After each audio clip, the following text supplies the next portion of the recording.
Hey guys, welcome to the wood shop. My name is Kevin. Today we're going to be talking about gluing up flat panels. Now, it's a pretty simple process, but before we get started, I kind of want to cover a couple topics that I think get overlooked once in a while. First is stock prep. It's imperative, even if you don't have a joiner or planer, that you have flat stock. Better if you have a joiner or planer because you really want this pieces that you're going to be gluing together to be S4S'd. And that means you've got two parallel planes and two parallel planes. It also enables you to put boards together seamless.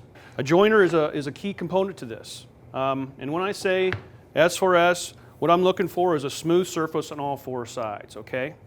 The second thing I want to talk about, and I'm just cover this briefly, is grain selection. A lot of times when we're gluing up boards, we may not be thinking about this when we start to glue up a tabletop or a panel for a door. But at the end of the day, after you glue that up and you finish that, it's a showpiece. Okay, it's a part of the project that you're going to see the most of. So take the extra time for grain selection. And one of the things that I like to do when I'm gluing up a panel, first of all, is try to get the pieces in equal widths. You don't want a bunch of very narrow stock. What you're trying to do is divide this into 3 equal parts or 4 equal parts, depending upon the size of the panel. I try to limit the widths of these pieces to 5 to 6 inches at max, 3 inches to 4 inches kind of on the minimum side. The other thing I like to do is I like to avoid trying to mate up panels with the cathedral grain. So if you could look at this board right here, cathedral grain is this stuff in the middle here. Okay, it's a flat sawn board, but on the edges of this board you'll see some rift. And you notice how tight the grain is together. And if I put those boards next to each other with that rift, those tight grains will help that glue line just disappear. If I'm trying to match up cathedral grain, that's going to show up. That wild grain is going to come together and you're really going to see that. It's kind of a style or design feature, so if you like that, then go for it. This is just the reason why I choose to do it with the rift. It makes that glue line disappear for a cleaner looking panel.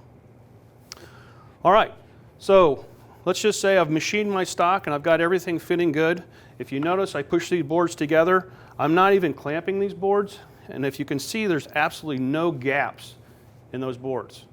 This is crucial. We don't want our clamps to have to pull these boards together if that glue line is not straight. It creates tension in there, and we don't want that tension there. All right? So I'm going to use pipe clamps today. I prefer pipe clamps and bar clamps for this operation.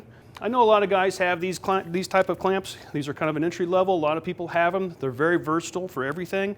I just find that these are not the best type of clamp for flat panel glue ups. Go to the pipe clamps or a bar clamp. Set our stock aside. And I'm going to set up my clamps on the bench here. Rule of thumb, when clamping, I try not to have clamps more than about, a foot apart. Ideally, maybe 10 inches to 8 inches probably. It'd be a little bit better of a range. These clamps do have a lot of spread. They spread out as they clamp the board. They do spread out. But you obviously in this situation, if I had 3 clamps, I might have too wide of a gap right here. So that's why I added a 4th clamp. Another thing I like to do too, and I didn't do that on this because I'm not gluing up multiples, but if I was gluing up multiple panels, and say I've got 4 or 5 of these I'm gluing up, I like to mark out kind of these boards as how they go together, and I might mark 1, 2, 3. That way if these get mixed up with another pile of boards, I can clearly identify what goes together because I'm basically matching grain and color, okay? I usually use chalk because it comes off with just a damp cloth. Pencil's fine too. Do not use your pen. So I've got my clamp set, and I like to do a dry fit first. This was without glue. I also love to use these F-style or the quick release clamps if they're going to fit underneath here. I like to use these at the seam on the end, and I will simply just clamp this so that's flush. I'll do both seams, and then I just kind of feel across this panel. I work my way down the panel. I'm using my hand just to kind of feel that. You notice I'm not cranking these down really tight yet, okay? You don't really need a tremendous amount of pressure, and this is the same once I do have glue in here. So we know, okay, well, I've got a great fit. If you want to, a little extra insurance, we can always add these at this end too, which I will do once we add glue. So I can see everything's going good. I don't have to panic about it because I know everything's going to fit together just fine once I add the glue.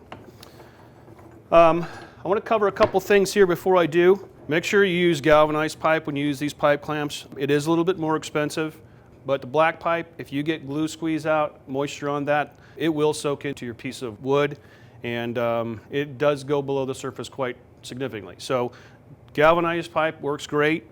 I know a lot of guys, and I've done this myself, is put some tape along those galvanized pipe just to protect the pipe too from glue squeeze out. It's a lot easier to clean up after the fact. You'll notice I'm not using any sort of connections between the boards. I'm just using just a straight up glue joint. Typically, if I'm doing bigger panels, longer panels, I'd like to use a biscuit. I would put those along here at 8 to 9 inch intervals. That just kind of helps keep things aligned. When I'm doing a smaller panel, I really don't feel the need to do that, okay? If you feel comfortable with that, certainly, if you got a biscuit joiner, just do it. Dominoes, dowels work just as well as well. So, but for this size of a panel, I'm perfectly fine by using just a straight up glue joint. This is very strong. So, the other thing I'm going to cover here too, real quickly, glue. What we want is just enough glue on that surface that when we clamp this up, we're getting a little bit of glue squeeze out. We should not have a bunch of glue running down our panel. Okay guys, now that I've got everything dry fit, I'm going to apply a small bead of glue, and I'm only applying this to one surface. And you'll notice I am not putting down a huge amount of glue here. And this is kind of one of those things I think that takes a little time and experience, but if you're going to err on the side of a little bit extra glue, because we can always clean that up. It's just going to take a little extra work. Now, when I was clamping this together without the glue, things went a lot easier because there was no glue in there. And the glue sometimes acts as a lubricant and will sometimes move your parts around. So one thing to consider and keep an eye on while you're gluing this final panel up. All right, so we've started with the F-style clamps on the ends. We know we're flush there. And now we're just going to slowly start applying pressure. I am not cinching these down all the way right now. This is another thing I like to do too. I can kind of move these boards as I move down the panel, flex them a little bit.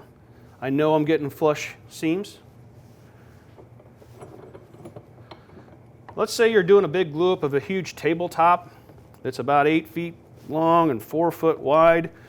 I also will glue 2 of these boards together at a time. So let's say I had 4 boards in this glue up.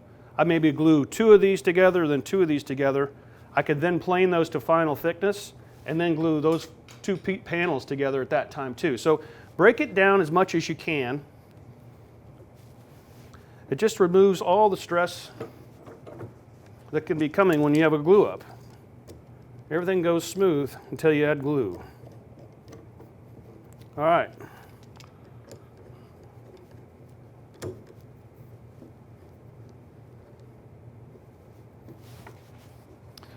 I also like to make sure my pieces are down inside the clamps the same so they're not being twisted.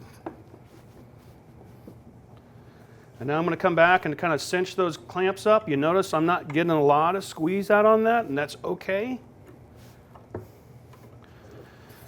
You don't want to over tighten because then you might accidentally start to kind of cup or bow that panel. So I'm kind of using that straight edge just a little bit as a guide to see that I'm keeping that panel flat. Now I'd let this sit for about 30 to 45 minutes before I could take the clamps off. I'd probably let it sit for about an hour or so before I started to machine it. That's how I do flat panel glue ups. Hope this has been helpful. We'll see you next time in the shop.